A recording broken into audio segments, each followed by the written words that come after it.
अस्सलाम वालेकुम बच्चों, क्या हाल है? बच्चों, आज मैं लेकर आई हूँ कलंदर शऊर जून 2023। ठीक है, चलिए इसको खोलते हैं और इसमें से आज हम पढ़ेंगे, क्या पढ़ेंगे? लतीफ़े। चलें बच्चों, शुरू करते हैं। बिस्मिल्लाह। फजल ने पूछा, मैं खुश रहना चाहता हूँ, गम मिटाने का कोई तरीका बताओ। रिजवान बोला, ये कौन सा मुश्किल काम है, गम लिखकर रबड़ से मिटा दो। हाथी ने चूंटी को छेड़ा।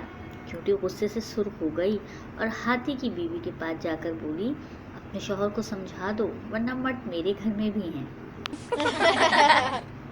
रहमत, क्या तुम फिट्टे से सीधी लाइन खींच सकते हो?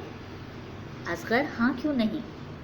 रहमत, हैरत है, मैं तो पेंसिल से खींचता हूँ। पहेलियाँ। बच्चों, आप तो बहुत ज़हीन बच्चे हैं, तो जल्दी से इन पहेलियों को पूछ लेंगे। चले, मैं शुरू करती हूँ। वो कौन सी इजाद है जिसकी बदौलत हम दीवार के पार देख सकते हैं? दोबारा पढ़ती हूँ। वो कौन सी इजाद है जिसकी बदौलत हम दीवार के पार देख सकते हैं? वो कौन सी चीज़ है जिसे खाने के लिए ख़रीदते हैं मगर इसे खाते नहीं हैं? वो कौन सी चीज़ है जिसे खाने के लिए ख़रीदते हैं मगर इसे खाते नहीं हैं? कौन है वो पहचानो तुम जिसके साथ लगी है दुम? कौन है वो पहचानो तुम जिसके साथ लगी है दुम?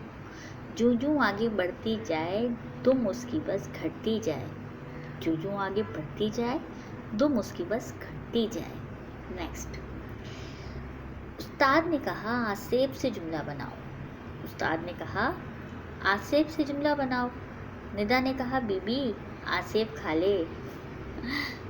कैसी लगी आज आपको पहेलियाँ और ये लतीफ़े? उम्मीद है आप लोग बहुत अच्छे से अपना ख्याल रखते होंगे। मुझे इजाज़त दीजिए और हमेशा मुस्कुराते रहिए। अल्लाह हाफ़िज़।